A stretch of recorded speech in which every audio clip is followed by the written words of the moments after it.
You're sitting in a coffee shop. Someone yawns. Within seconds, you yawn too. You didn't plan it. You didn't think about it. It just happened.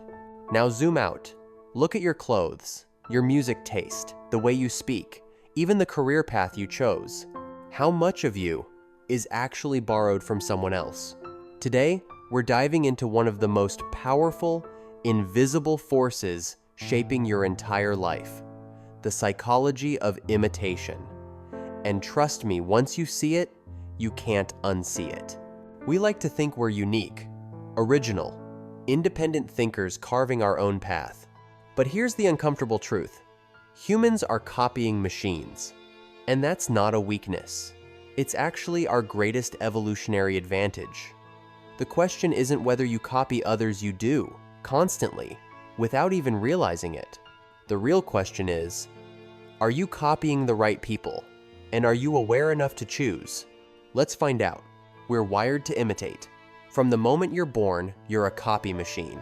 Babies don't read instruction manuals on how to smile, talk, or walk.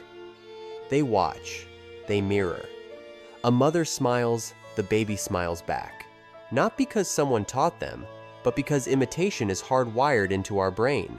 Scientists call these mirror neurons brain cells that fire both when we perform an action and when we watch someone else do it. When you watch someone kick a ball, the same neurons light up as if you were kicking it. Your brain is literally rehearsing, learning, becoming through observation. This is how you learned everything. Language, emotions, social cues. You didn't study a textbook on how to be human.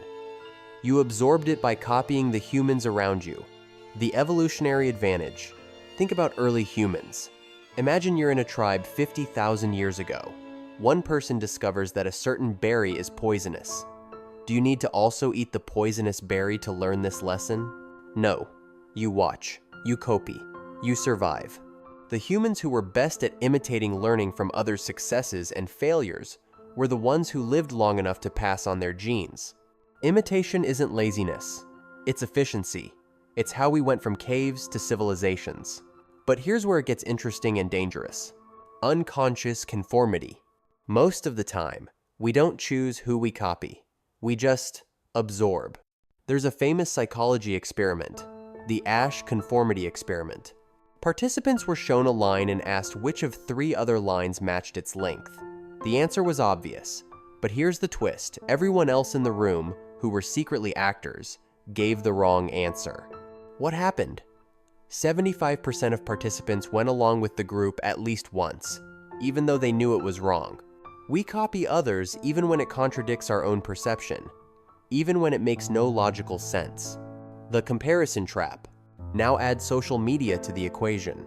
You're scrolling Instagram, everyone's traveling, thriving, glowing, and suddenly you feel less. You start copying their aesthetics, their captions, their lifestyle choices, not because you genuinely want those things, but because you think you're supposed to. You're not chasing your desires. You're chasing someone else's highlight reel.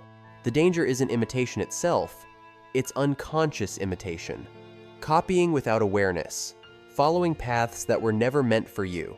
So, how do we escape this trap? Steal like an artist. Here's the paradox. The most original people are often the best imitators. Picasso famously said, "Good artists copy, great artists steal." But what does that mean? It means great creators don't just blindly mimic. They study, absorb, and transform. They take inspiration from multiple sources and remix it into something new. Steve Jobs didn't invent the computer. He studied Xerox's graphical interface, copied the idea, and made it better, more beautiful, more human. Shakespeare stole plots from earlier writers, then transformed them into timeless masterpieces. The Beatles studied Chuck Berry, Little Richard, and Motown then created a sound the world had never heard. The 2 types of imitation. There's passive copying, where you absorb whatever's around you without thought. This makes you a reflection of your environment. Then there's active imitation, where you choose your models. You study people who've achieved what you want.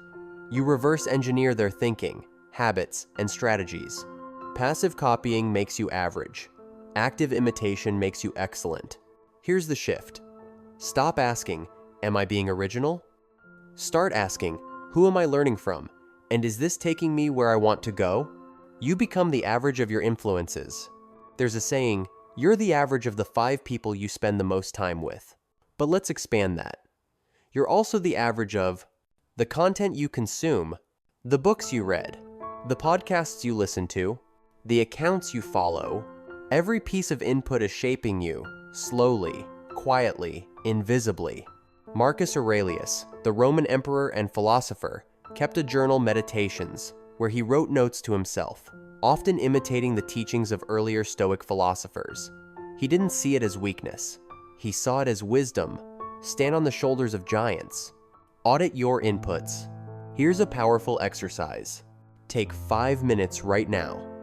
Look at your YouTube watch history, your Instagram feed, the last 3 conversations you had. Ask yourself, if I keep consuming this, who will I become in 5 years? Is that the person you want to be? If not, change your models. You can't control the fact that you'll imitate, but you can control who and what you imitate. The mastery path. There's a 3-stage process every creator goes through. Stage 1, imitate. You copy your heroes. You sound like them, create like them. You're learning the language. Stage 2, assimilate. You combine multiple influences. You start blending styles. Your voice is emerging, but it's still mixed with others. Stage 3, innovate. You've absorbed so much that you transcend imitation. You're no longer copying, you're creating. Your voice is distinct because it's a unique remix of everything you've learned. This is how every master becomes a master. Kobe Bryant studied Michael Jordan obsessively. He copied his moves, his mindset, his work ethic. But over time, Kobe became Kobe, not a Jordan clone, but something new. Imitation isn't the enemy of originality, it's the foundation. So let's come full circle. Why do we copy other people? Because we're human. Because it's how we learn, grow, and evolve. Because every single thing you know started as imitation. But here's what separates the conscious from the unconscious, the mediocre from the masterful. Awareness. The people who drift through life absorb whatever's around them and wonder why they feel lost. The people who design their life choose their influences and become who they're meant to be. You're going to imitate. That's non-negotiable. But who you imitate, what you choose to absorb, that's entirely up to you. So here's my challenge. Think about one person, dead or alive, whose qualities you admire. Someone you'd want to learn from. Drop their name in the comments and tell me why. What is it about them that's worth imitating? Because when you choose your models consciously, you're not copying anymore. You're evolving.